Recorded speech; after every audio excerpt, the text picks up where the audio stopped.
Catholic Church in Baton Rouge will lead us in prayer. Next, the presentation of the colors by the Southern University ROTC Jaguar Battalion.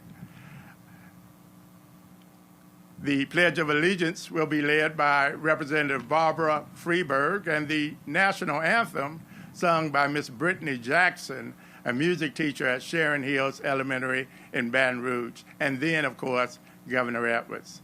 So thank you. And now I invite Father Paul Z. to the podium.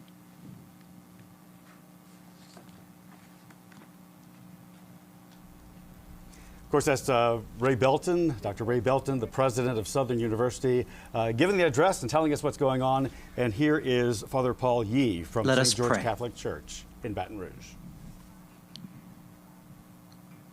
Merciful God, we gather as your servants, chosen by the people of our communities to build up our beautiful state of Louisiana through unity and cooperation. Guide our minds and hearts to place the common good, the dignity and sanctity of the human person as our guiding principles. We ask you to bless our Governor, John Bell Edwards, that you may give him assurance and guidance during times of crisis. Inspire him and speak through him by your wisdom. Bless and guide our elected officials and their families as they work to build up your kingdom.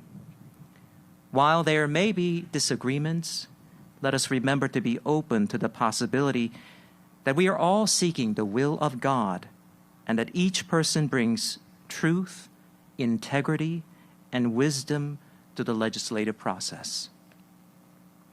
Loving God, the recent pandemic enabled us to recognize and appreciate once more how all of our lives are interwoven.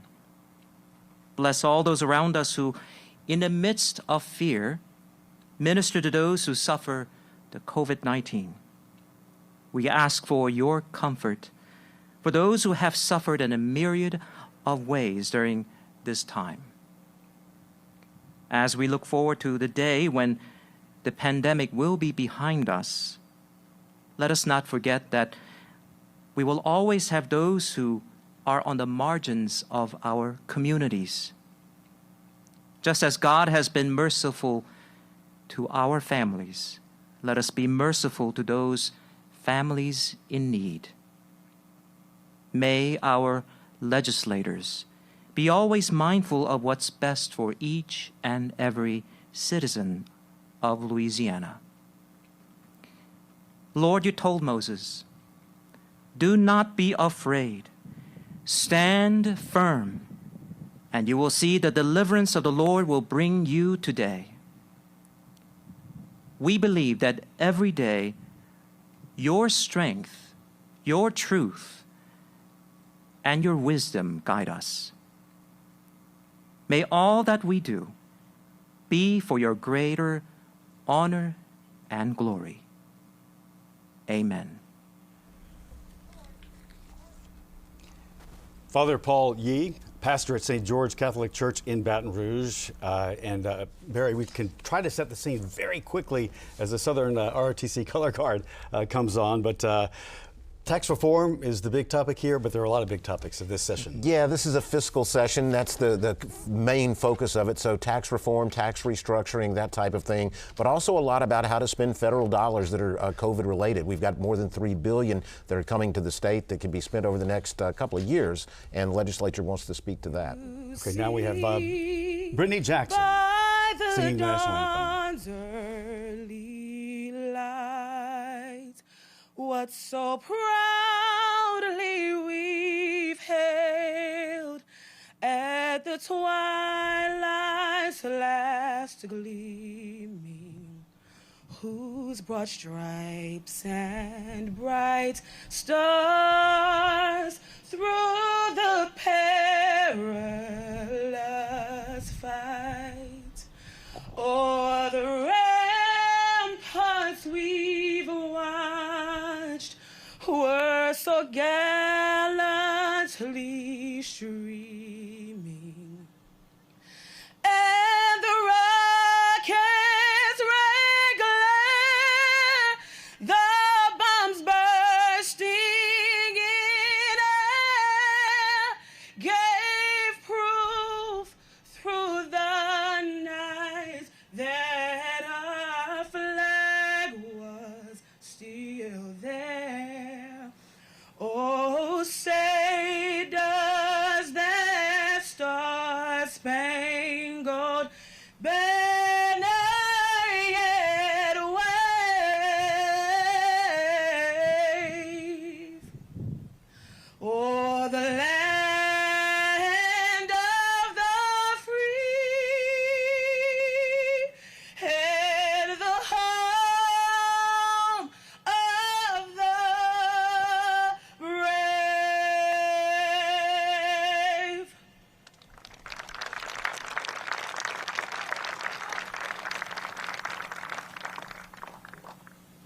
Here's Barbara Freiberg with the Pledge of Allegiance. That was Brittany Jackson. She teaches music at Sharon Hills Elementary in Baton Rouge. Barry, a quick word? Yeah, and Barbara's a state representative here in Baton Rouge and a Republican, so Please join me in the pledge. bipartisan. I pledge allegiance to the flag of the United States of America and to the republic for which it stands, one nation, under God, indivisible, with liberty and justice for all.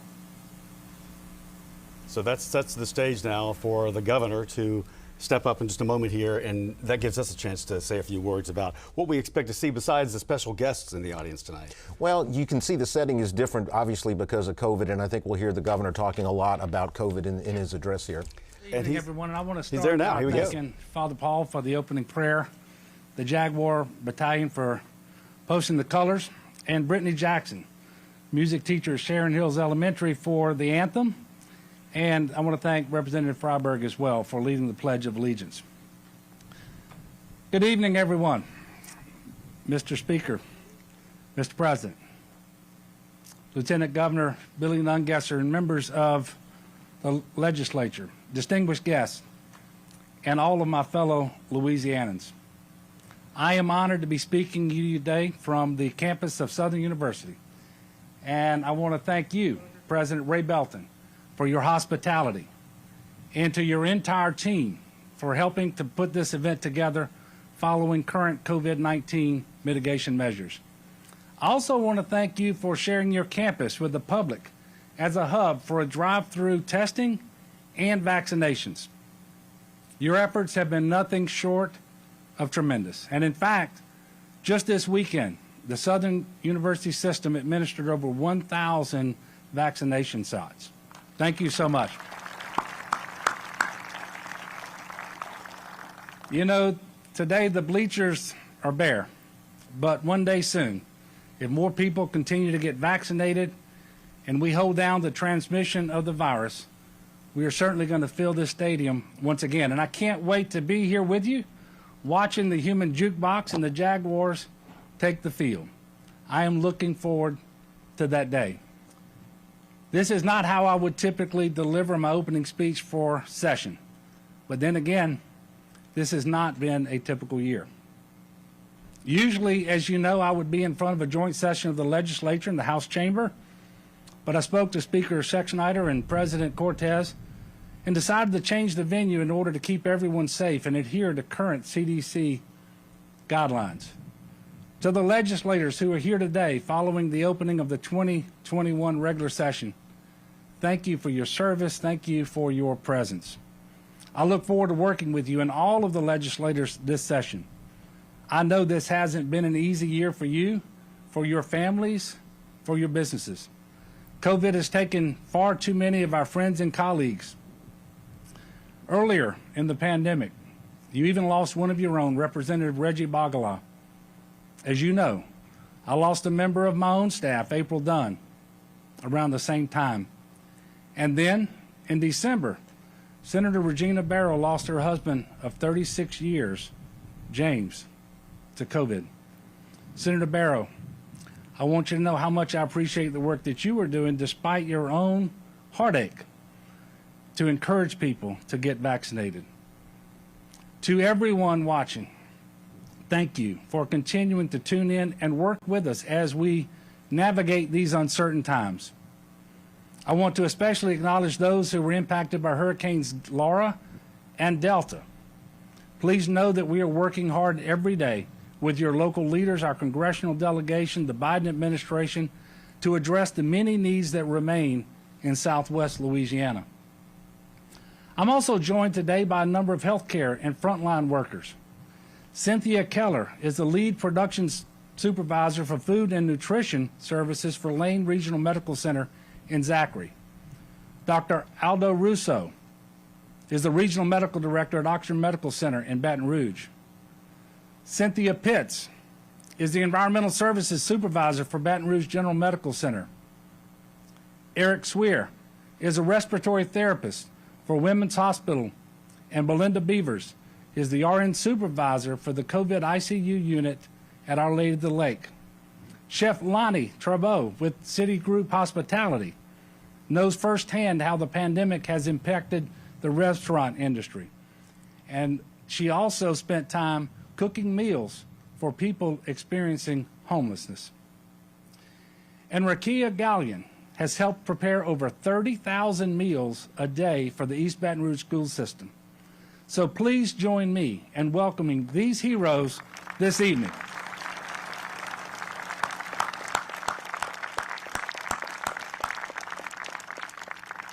These individuals, as well as thousands of others from across our state, are the reason that we're here today in a better place, and I am beyond grateful.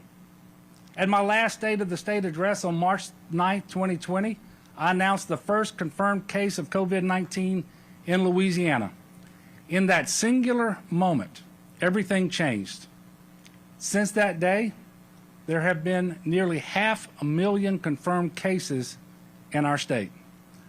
On January the 7th, 2021, only a few months ago, more people were in the hospital with COVID-19 than at any other time during the pandemic, with 2,069 hospitalizations. Today, we have 308 people in the hospital with COVID. And then, yeah, we're doing better. Thank you. We're doing better. And then there's the number that weighs the heaviest on all of us, the loved ones we've lost. 10,241 of our brothers and sisters, mothers, fathers, friends, and fellow Louisianans are no longer with us. In 2020, COVID was the third leading cause of death in Louisiana, behind heart disease and cancer. The flu has never come close to holding that spot.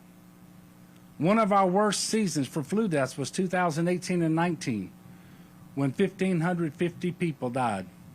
We've lost over 6 times that number to COVID. Almost every day, for over a year now, you've heard these numbers and you've seen them increase. Number of new cases, number of hospitalizations, number of new deaths. But the numbers alone don't begin to tell the whole story. Nothing can measure the pain of a family celebrating their first holiday with an empty seat at the dinner table. 2 numbers in the daily death count added just a few hours apart don't do justice to the 60 years of marriage these 2 people shared together. The numbers don't adequately convey how long the ICU shifts have been, or equally long hours of figuring out how to pay the bills after being laid off. Unfortunately, COVID is not the only burden that 2020 brought us.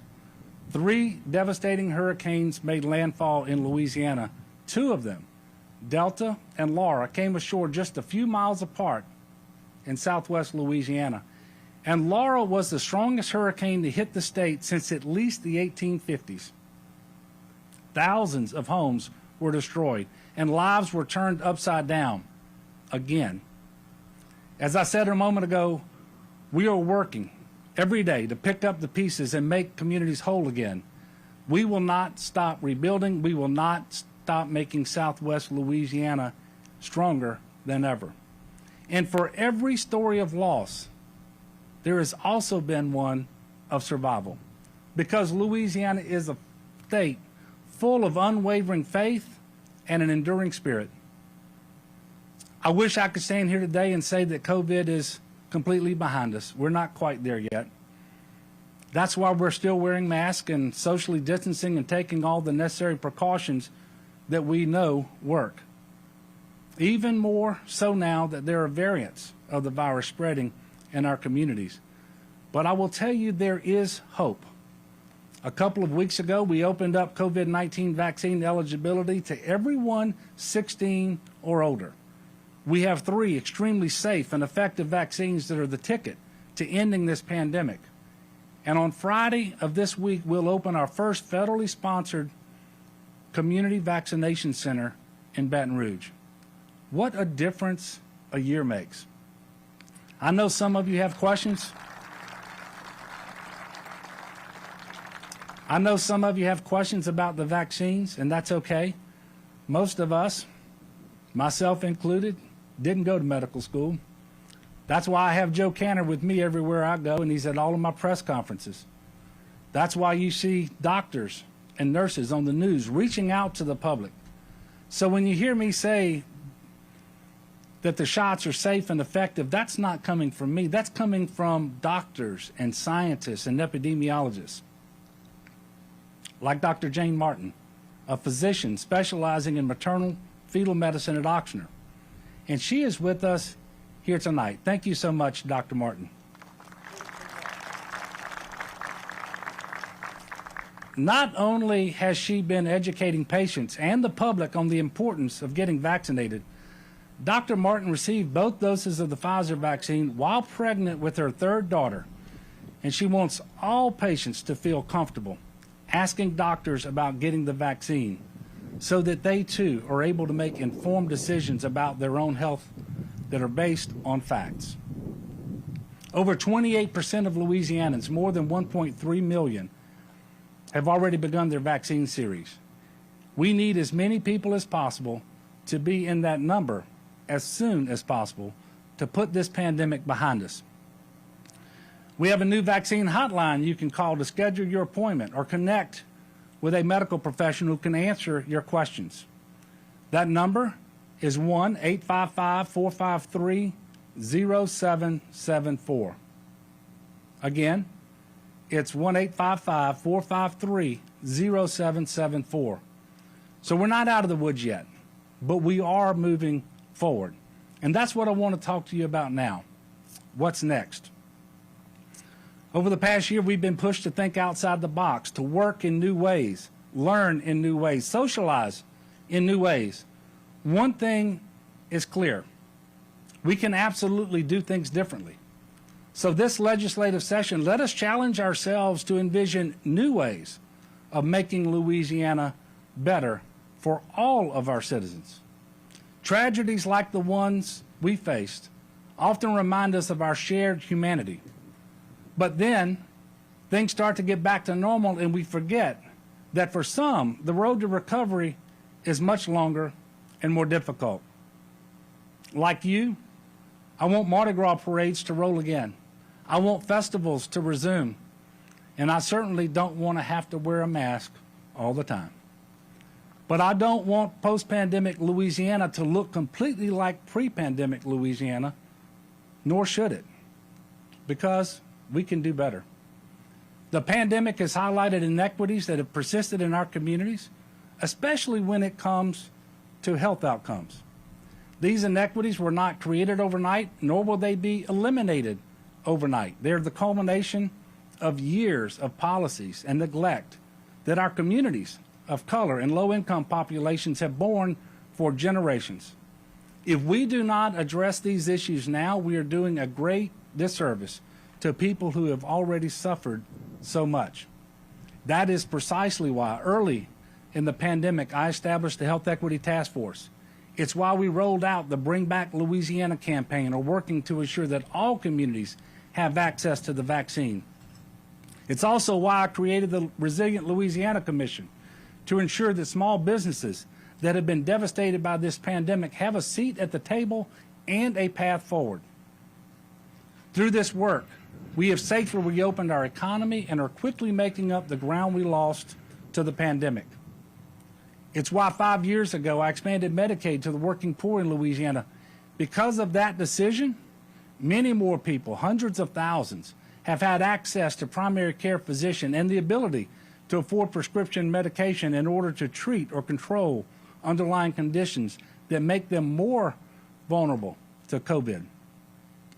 I know that we still have a lot of work to do in order to improve health outcomes, but I can't imagine how many more people would have died this past year if not for the Medicaid expansion. Another way we've established groundwork for a more resilient Louisiana is through the creation of a Climate Initiatives Task Force last year. No state in our country is more adversely impacted by climate change than Louisiana. But at the same time, no state is better positioned to be a leader in reducing carbon emissions and bolstering coastal resiliency. By 2050, our goal is to reduce carbon emissions to net zero and to have invested $50 billion in rebuilding Louisiana's coast. The reason I know we can get there is because we are working with, not against, the energy sector that sustains so much of Louisiana's economy. Oil and gas production in the Gulf of Mexico continues to be important to Louisiana's success, and by working with these companies on a forward-thinking basis and to find solutions like carbon capture, we are going to make Louisiana more sustainable while also unlocking a whole new sector of economic and job opportunities. It's fitting that we're on the campus of Southern University today because economic diversification and access to opportunity starts with education. I have presented a budget that includes another pay increase for K-12 teachers and support staff. And it's not enough, I know that, but it is yet another step closer to bringing teacher pay back to the Southern regional average. And I hope that in a few weeks our revenue estimate will look even better and we will be able to increase that investment. Another priority for additional funding is early childhood education, and I know that just about every legislator shares that goal with me.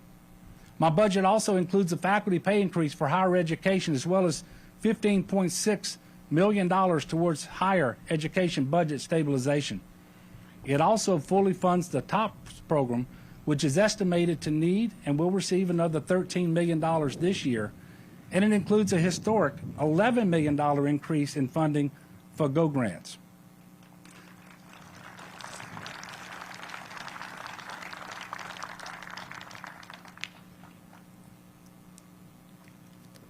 Tonight, we are all joined by Brandon Jones.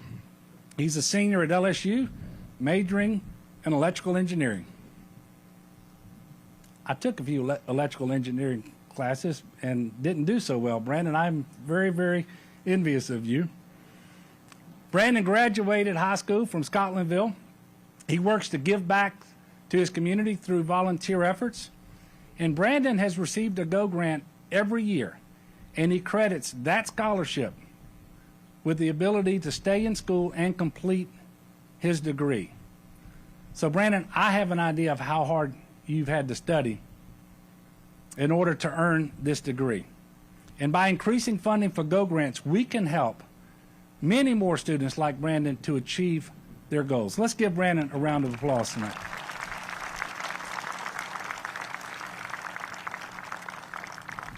I want every student who walks on any campus in this state to have the opportunity to thrive.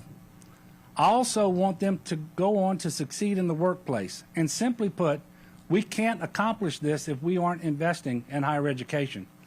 We also can't accomplish this if students aren't safe on their own campuses. My administration has worked closely with members of the Louisiana Women's Legislative Caucus to propose House Bill 409, which would ensure faculty and staff are properly reporting Title IX violations per their university and system policies.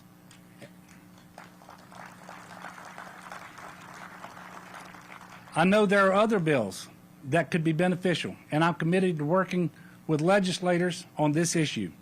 The key is that we have to get this right, and we have to do it now. This isn't the only way we are striving to make Louisiana a more just and inclusive place to live. We're also introducing legislation to ensure that pregnant or postpartum workers have reasonable accommodations to promote the health of both mom and baby. I've seen businesses, we all have, they've pivoted. Thank you. We've seen businesses pivot to address health and safety measures quickly because of the pandemic, and I applaud them for doing that. But if they can do that, there's no reason a company can't accommodate a worker during or after pregnancy. Louisiana, unfortunately, continues to be one of the worst states in the nation for maternal and newborn health outcomes. But we've already made significant progress. Last year, we met our goal of reducing maternal mortality related to hemorrhaging and hypertension by 20%. And therefore, I am more than confident that working with both healthcare partners and employers, we can reduce even more preventable complications for mom and for baby.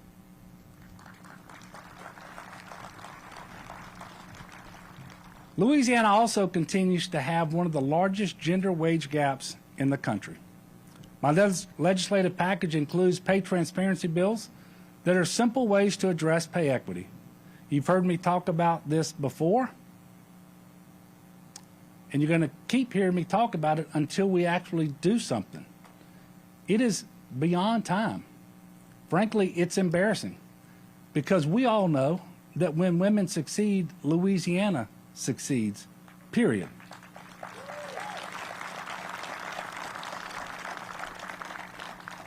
Speaking of paying people what they're worth, at the beginning of this speech, I introduced you to some people who've been working on the front lines of this pandemic. And there are so many more frontline workers all across our state in various occupations like grocery stores, schools, and restaurants. And some of them, many of them, make the minimum wage, which, in case you need a reminder, is just $7.25 per hour in our state. And it has been since 2009. We call essential workers heroes for continuing to work throughout this pandemic. Yet even when they work full time, we don't pay them enough to cover their essential needs. I am one of the overwhelming majority of Louisianans who want a meaningful increase to the minimum wage that will help workers support their families and enjoy a better quality of life. This year, instead of including a specific minimum wage bill in my package, because I've tried that before about 5 times, I am supporting any and all efforts to raise the minimum wage. So my message to the legislature is simple. Pass a bill, get it on my desk, I'll sign it.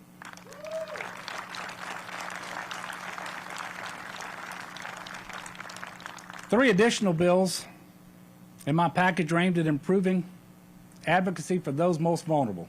The first is establishing a statewide Americans with Disabilities Act coordinator within the Division of Administration. The ADA coordinator will provide educational and technical support for state and local agencies. My administration has made disability rights a cornerstone of our time in office, and I hope the legislature will join us in making sure every Louisianan knows they belong. Second, we will create an Office of Human Trafficking Prevention within the Office of the Governor. Ending human trafficking is an issue that both my wife Donna and I are very passionate about. And I want to pause just for a moment to thank you, Donna, for all that you've done on this critical issue for our state. Thank you, sweetie. We have certainly made progress when it comes to identifying trafficking cases and supporting survivors, but creating a designated office will allow us to place an even more concentrated effort on ending these horrific crimes that are tantamount to modern-day slavery. Third, we will be introducing legislation to create a Foster Youth Bill of Rights. It was written by and for young people who have gone through our foster care system. I am thrilled to be able to introduce you to some of them today. Antonika Frazier, Aaliyah Zayn, Jarvis Spearman, and Tet Rogers.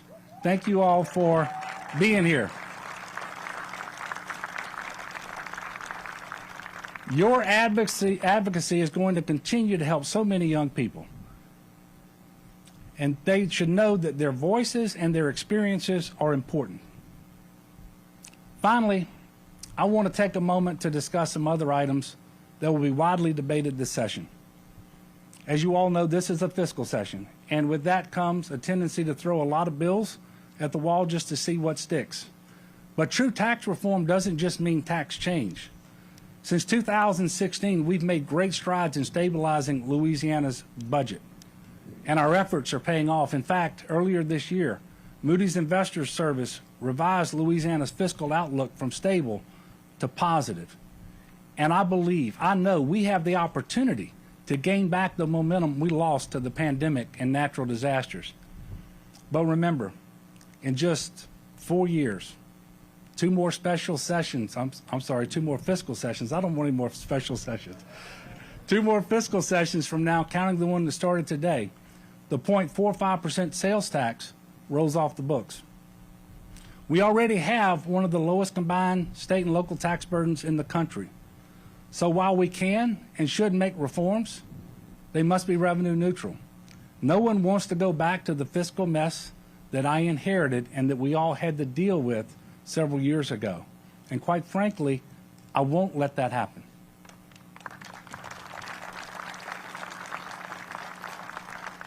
And like you, I'm extremely grateful for the $3 billion in assistance we are receiving through the American Rescue Plan.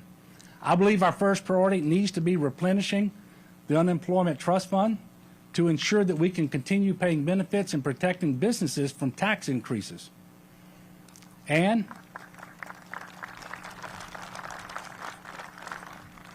then because these are one-time dollars, we should use these funds on one-time expenses like infrastructure projects and paying down debt.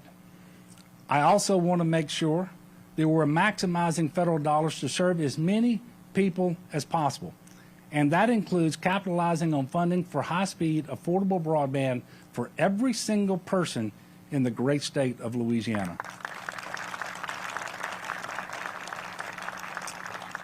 As I have always said, my door is open.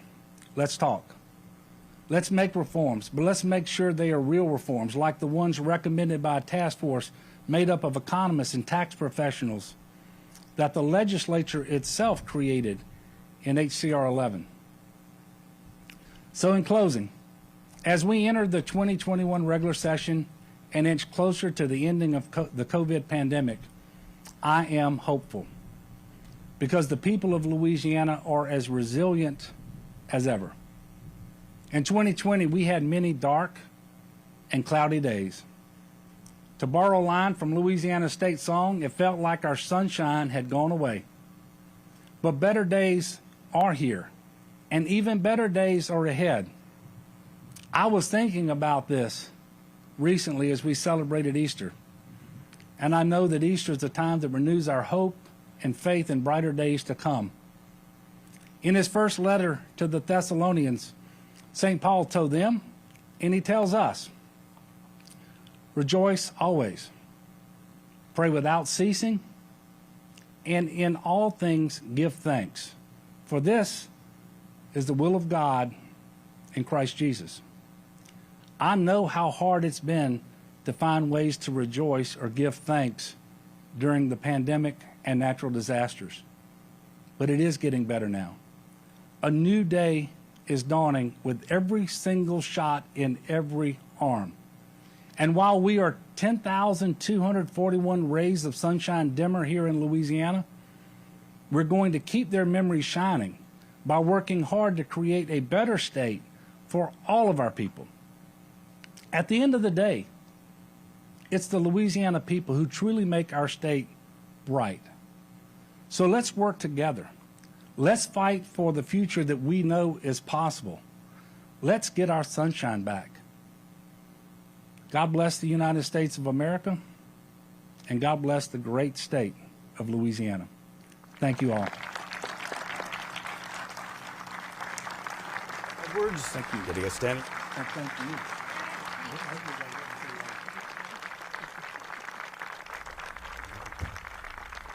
Governor John Bel Edwards getting a standing ovation from the field of Southern University, Mumford Stadium, and his address. So the optics very different than we've of course ever seen at a football stadium on a campus. What did you see and hear that stood out the most, or anything unexpected, Barry? Well, not unexpected, but I do think this. I mean, we're at that scene for a reason. Again, it's because of COVID, not because of other things. The governor has press conferences all the time, which, as you know, LPB streams them and makes them available to the public and the media, but a lot of people don't see them. This was kind of a sort of primetime experience. A lot of people are at home and they have an opportunity to, and I think he wanted to deliver a message that he's been delivering about COVID and getting the shots and the vaccinations. He mentioned a lot of bills, a lot of people throw them up and see what sticks. Right. But there are things that are at the top of that are under discussion, of course, tax reform. And when we say that, break that down so people will understand what would a tax reform look like and mean. Well, it is hard because people hear taxes and they just kind of want to run to the corner. But what we're talking about in Louisiana is sort of as the governor said. We have a low tax burden, but we have a complicated tax structure and it's more difficult than it needs to be. So what the idea of the tax restructuring is not to raise taxes for the state or lower taxes, revenue neutral, but to clean up the mess so that it's less complicated, it's more attractive to industry, and really it just looks a lot better for our competitiveness. So, but what would that look like to to the lay person in Louisiana? For the lay person, you shouldn't feel it that much. What it will do, though, in terms of on paper, where we have say a 6% as our high income tax bracket, it would lower it to maybe 4-something%. But it's going to be about the same to you, because we're going to get rid of some deductions and some different credits that other states do not have. So for the individual, it's meant to be something you did at this session, but there's some key things that mostly look at better oversight, better reporting, but also putting teeth into the existing laws that require, employees to move these complaints up the food chain, with some teeth in there in case that they don't. What else would you expect to maybe have traction? Well, I think you're going to see, first of all, the governor mentioned some of this. You're going to see a lot of talk still about teacher pay raises. Right. The amount that we've heard from the teachers and their unions has been that it's not really adequate, about $400 a month that the governor is offering. But I think they see an opportunity as we get into the session to bump that up, maybe double that. So that'll be there.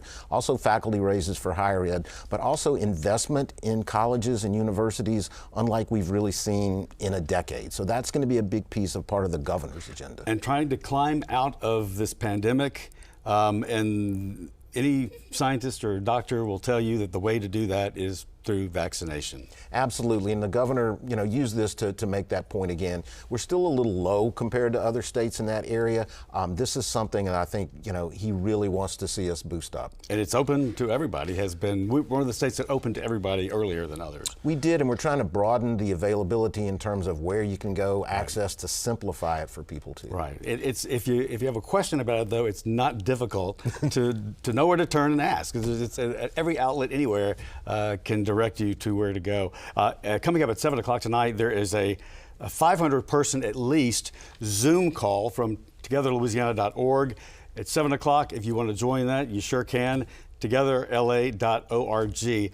The People's Assembly is what they're calling that. What does this tell you when we're saying something like this? Well, I think it's just an outgrowth of everything that we've seen virtual, because this is virtual. We saw what happened with the governor's address. It wasn't virtual, but it was far different. People are still trying to get together. And this session's still going to be difficult because there's still the mask mandate, the social distancing, having to do overflow and those types of things. So we're still not out of this, but I think what you're seeing is coping with still the situation that we have. All right. He's Barry Erwin, President of Council for Better Louisiana. We depend on you all the time, and we thank you for being here. We're going to go back and join regular programming now. Thanks. Thank you so much for joining us.